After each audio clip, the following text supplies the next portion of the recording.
don't want mob justice in our area. I come from KZN area. I worked in KwaMashu, okay? I was a policeman. I was in stability unit that side. Then I went to organized crime unit that side. And I'm going to tell you straight out, once you open the door to mob justice, you'll never close it. You will never close it. You can think you've got it under control. So last night, some of the information, thanks to AfriForum and certain groups, there were arrests made. So we thank AfriForum for that. You got here for us. Then the supervisor called him away. And AfriForum came down with their push cutters in it. And from the people that are stealing it. Okay, now would you believe it? Would you believe it? One of those places were shut down because in a raid, there was a municipal vehicle that was caught there selling the copper. But that place is open again. So as suspected, municipal workers are involved in infrastructure vandalism and I would like to say to you, if you could give me maybe 2-3 months, I'll come and sit down and I will tell you about the investigation I'm busy with at this present stage and who it all involves. And when I tell you that, you're not going to believe that the person's right under your nose.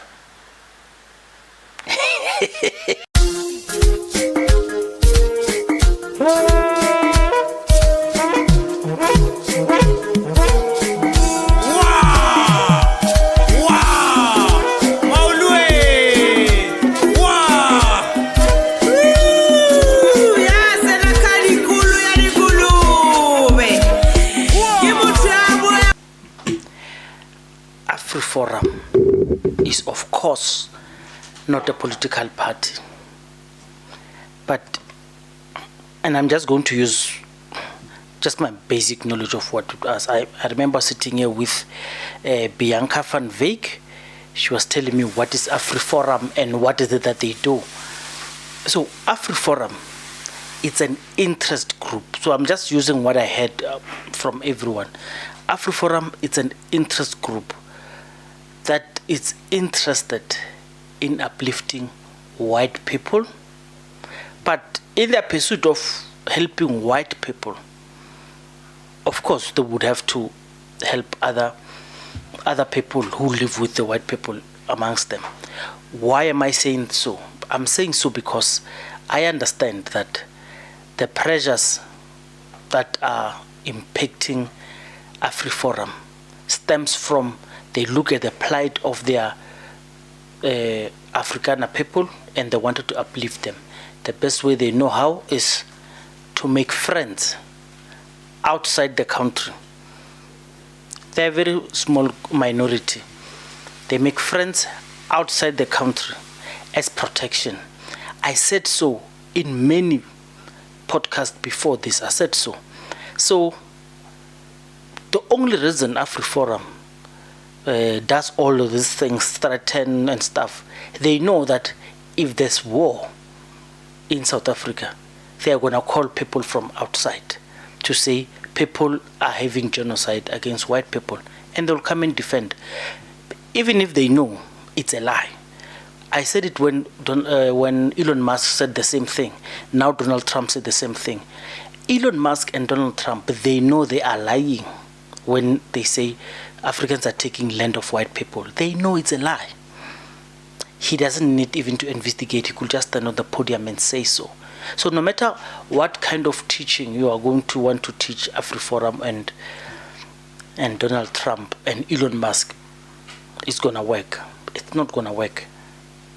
If you do not have people that you conquer, if you do not have anything that you conquer, you're not going to do anything.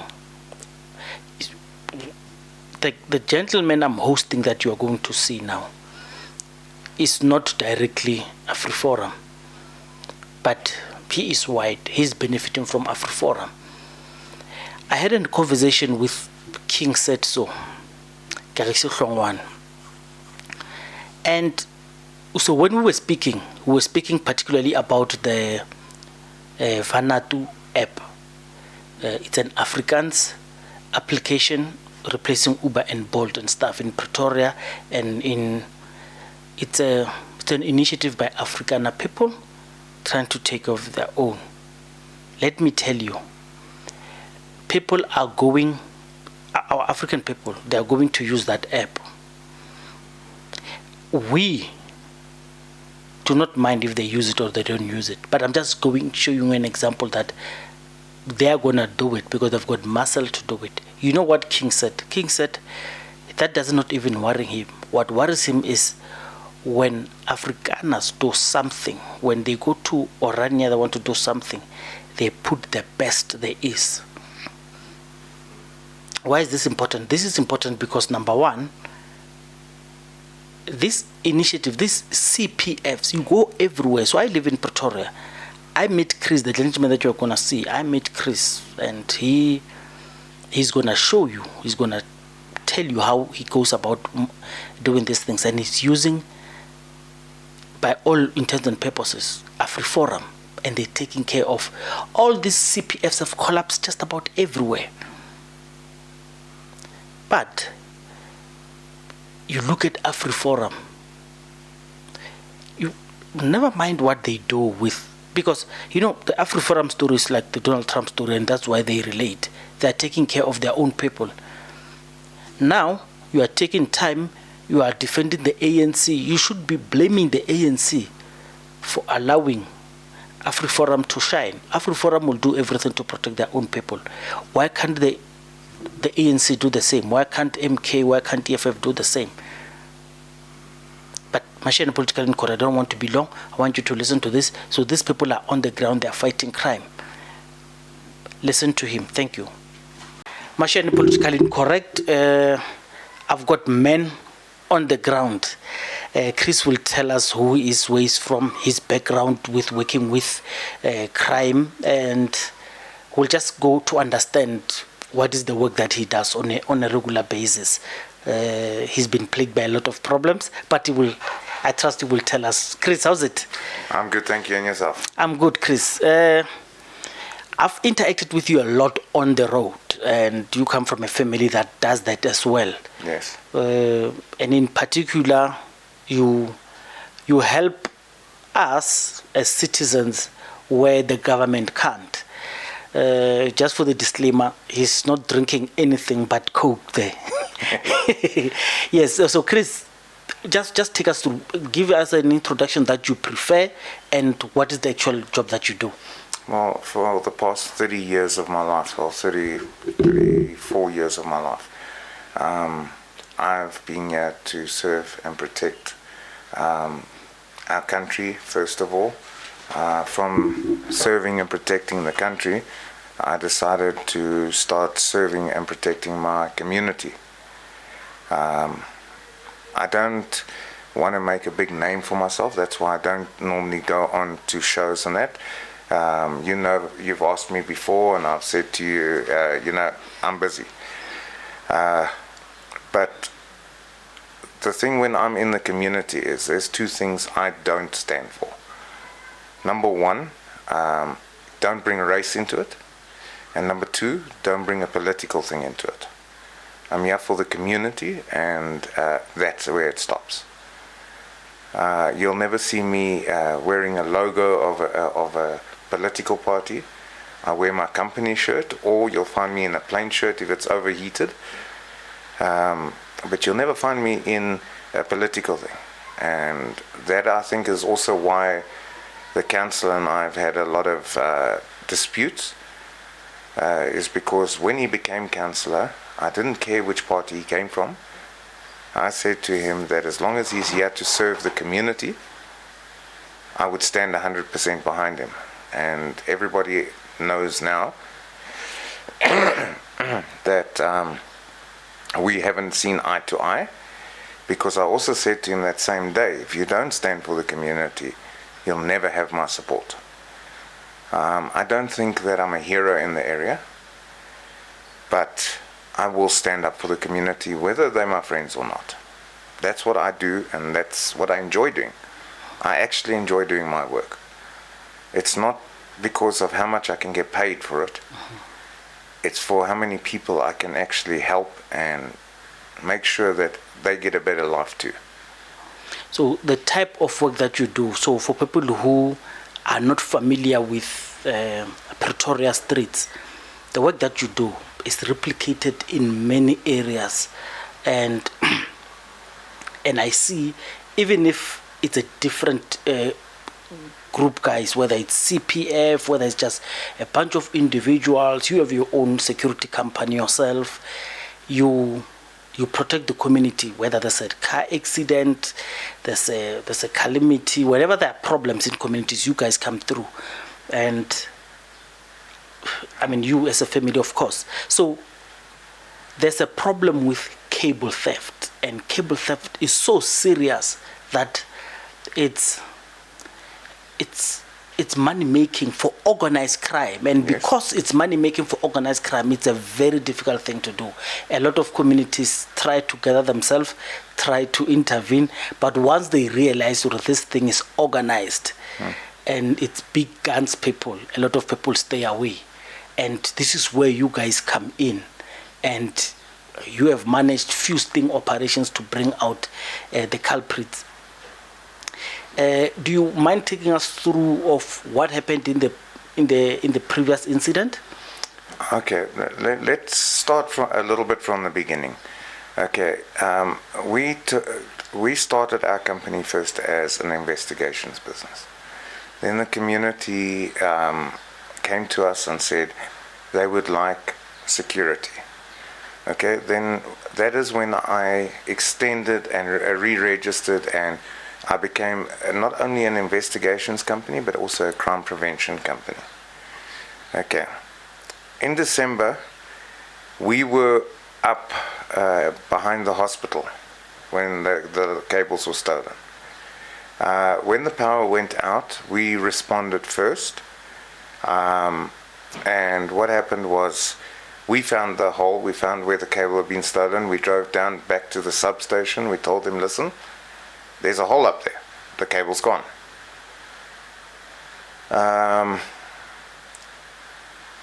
Unfortunately, the councillor was putting things on his media groups, and we were standing there, and unfortunately what he was telling the community wasn't what actually was happening there. Then Joey, that was also up there with us, got a phone call from the councillor where he was not happy because we were busy showing what was happening. Now, every time we go out to cable theft, every time we go out to a problem, you've got to understand something. We don't get the help we need from Metro or SAP. We don't. You can wait anywhere from an hour to 5 hours for a response. Okay. Now, being an ex-policeman myself, you've got to understand something. 5 minutes can mean the difference between life and death. So that's why we always try and take a very fast response to it, and we try and get it sorted. Now, what happened the very last time? Yes, I did post the videos of a man that had been beaten. Okay, no, we did not touch him. AfriForum didn't touch him, and we didn't touch him. But members of the community, which I will not give their names out, they did touch them. Okay. I just basically took a bit of an advantage of the fact that he had been beaten. He was going to speak, and all I wanted to do, I wanted to get the information of, because we knew there were 3 people that night, not just him. And the other 2 ran away. So I needed more information about those people. I also needed more information about where they are selling the copper once they've got it. That's all I was after. You know what? Everybody in Extension 5, they will tell you I'm diplomatic. Okay. I don't want mob justice in our area. I come from KZN area. I worked in KwaMashu. Okay. I was a policeman. I was in stability unit that side. Then I went to organized crime unit that side. And I'm going to tell you straight out, once you open the door to mob justice, you'll never close it. You will never close it. You can think you've got it under control, you'll never have it under control.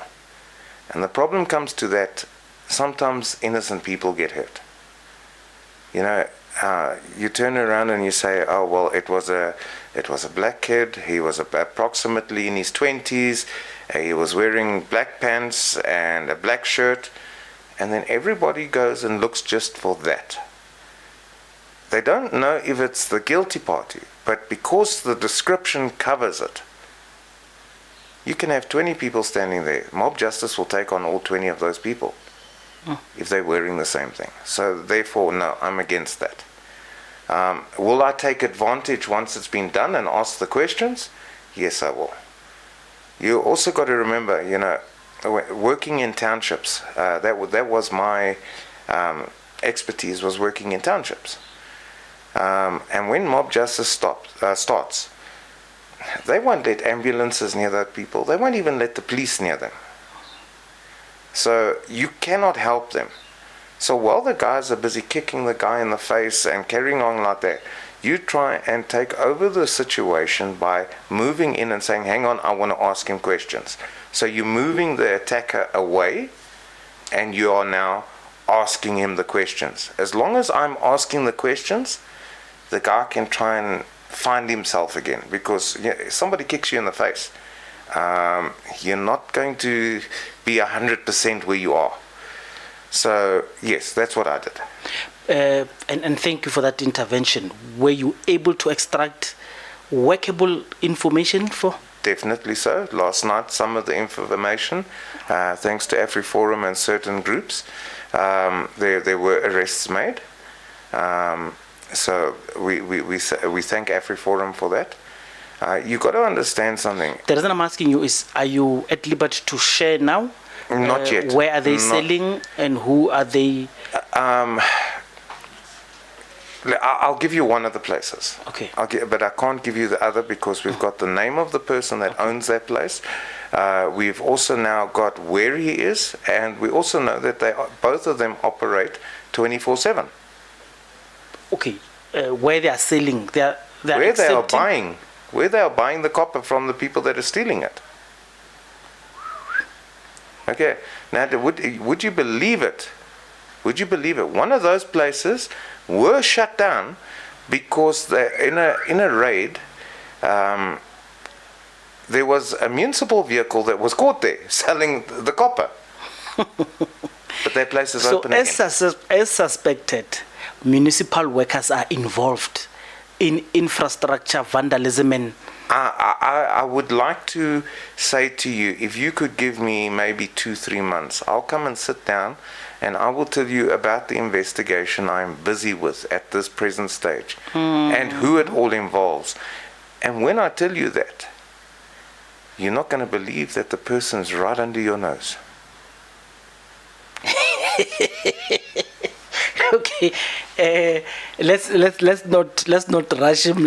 Give him time to do that. When he's got tangible evidence that will not incriminate him, maybe he will share this news. No, I will once. Look, I can't just come and say, you know what? Yeah. You done it. Yes. I've got to have the physical evidence, and at this present stage, I am in possession of that evidence. I'm actually physically in possession of that evidence.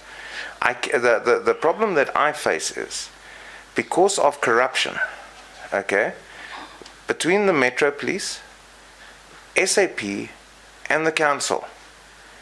Certain things happen and it gets swept under the carpet. And the communities is the ones that suffer because of that. So you're telling me that, because I heard the voice clip that you did, you're telling me that after a trench was dug, yes, you complained that there's overgrown grass, the trench needs to be refilled by a TLB, by the municipality. You kept on asking. Yes. No one took you serious. Yes. And you said there's more work to be done there, because if you do not close it, you are just is exposing the other cables to easy theft, and they kept ignoring you. Let me start. And it happened. Let me start where it started. There, corner Ashley and Dan. There's a little concrete pathway that goes through where the people walk there. Right next to it. I mean, right next to it. There was a 3-meter hole dug there.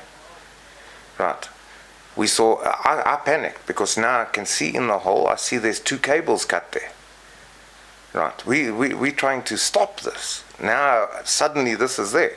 But the grass, if I stood next to the grass, was taller than me. I still made a joke and I said, no, well, the guy that works for me, I send him in there because he's taller than me.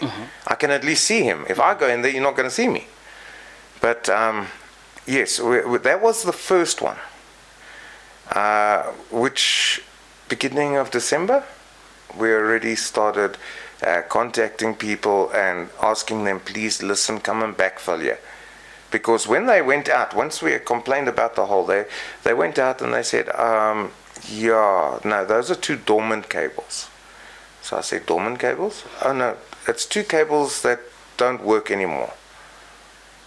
Okay, you got 3,000 meters of 2 pieces. So you're looking at 6,000 meters of dormant cable.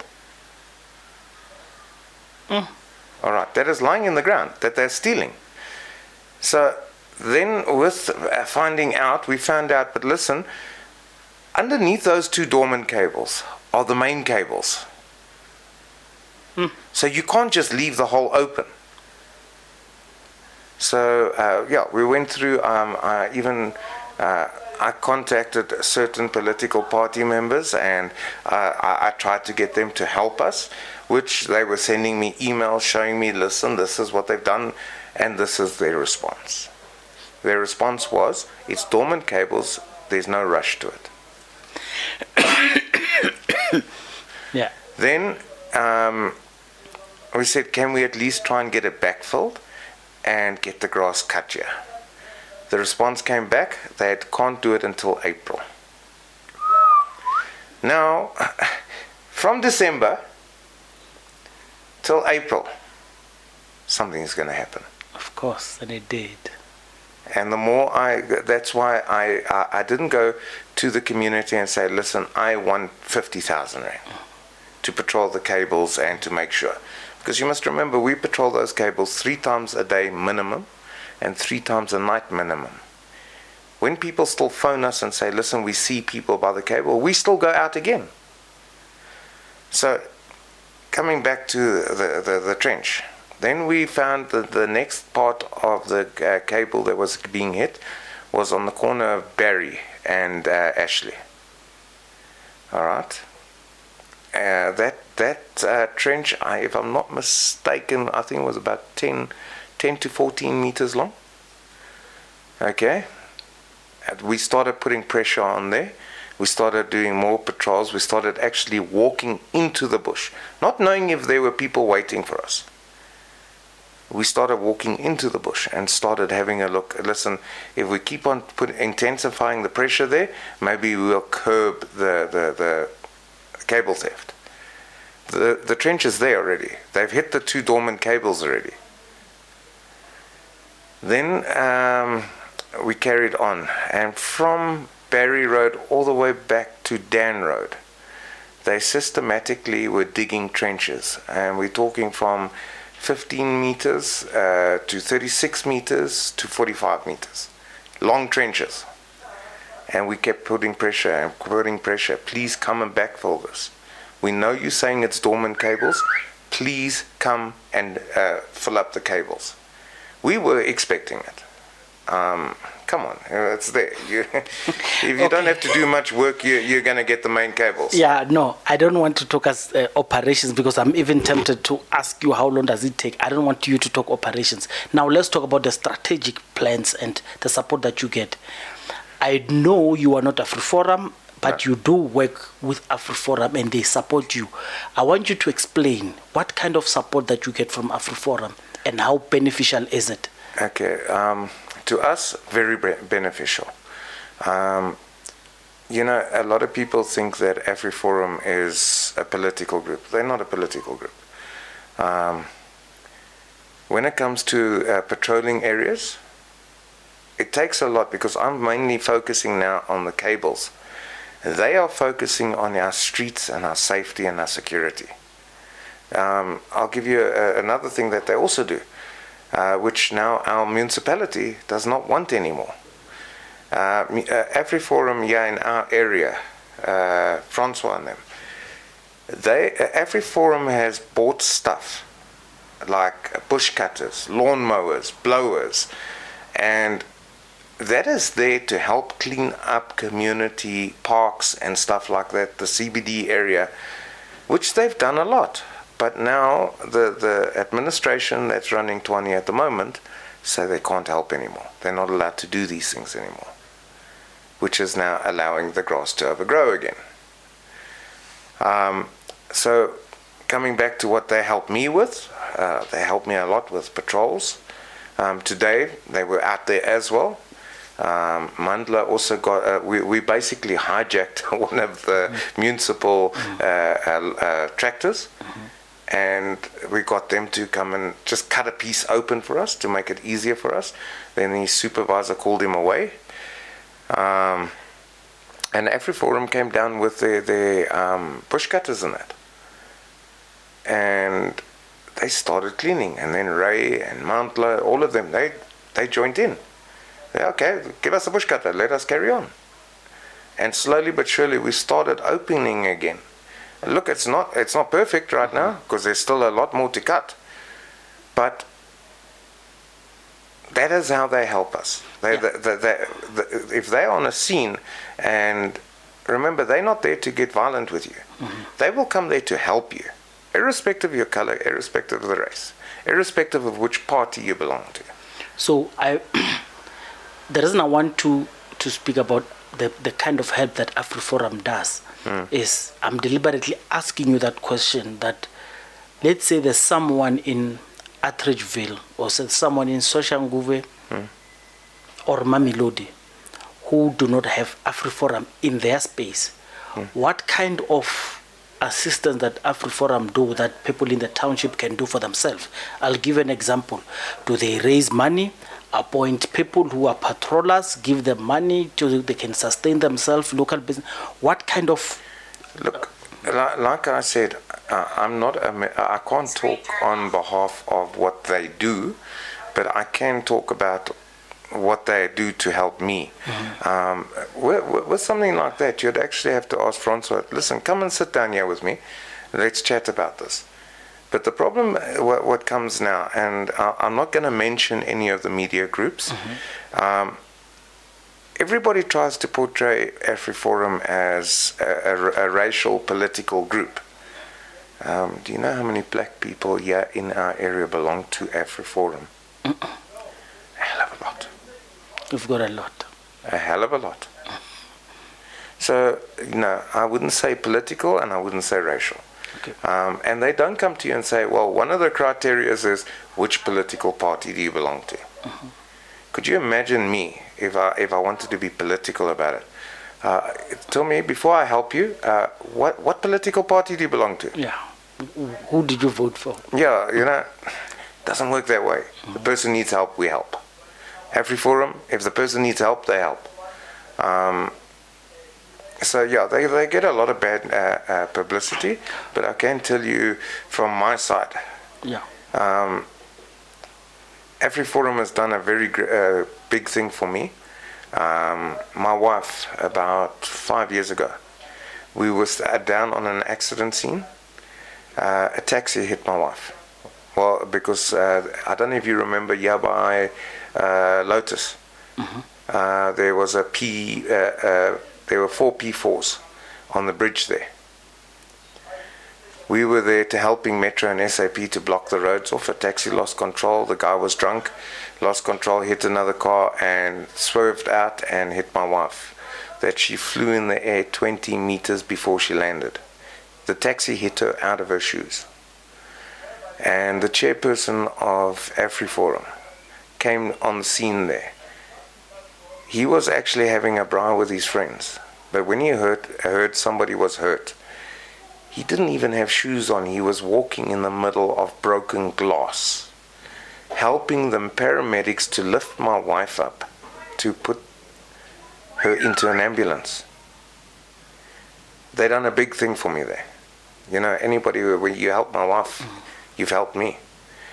I will tell you this. Since then, I've got to know them. We've gone to what they call a Boere Sport Day, where you have absolutely loads of fun. You know, people break eggs on your head, they throw flour on you, but it's there to get the community to start joining in and working together, irrespective of the color.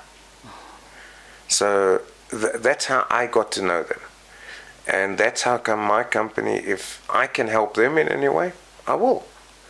But I must say they help me more than I actually help them. Thank you very much, Chris. I took you away from your operations. You were on the scene and you need to return back to the scene. Yes. What is it that, in closing, very short, that you'd want? What kind of help can the community help you to help them? Well, I've started with the thing where I didn't go and give people a fixed price on patrolling the cables and that. I asked them to start sponsoring towards it, which I must admit, it's slowly growing. But there are people that I can see care about Danville because they didn't hesitate. And then they said to me, well, is this going to cost me 300-400 rand? I said, no, you give what you can. Because at the end of the day, the goal is now to get more people on the cables so that we can protect it better. You've got to remember, at this present stage, that's why I was late getting here to you. At this present stage, I get about 2 hours sleep during the day, and I get about 2 hours sleep in the night. Last night, after we patrolled, which was, I'm going to tell you now, was 45 minutes before the power went off. 45 minutes. I went home, I was having a cup of coffee, and I said, I'm just going to get an hour or two sleep, and then I'll be back on the road again. And my colleague phoned me, and he said, listen, power's just gone off. Ish. So from yesterday morning, I got up at about 4 o'clock yesterday morning after getting my 2 hours sleep. Up until I slept today, which was just after 2. I hadn't slept.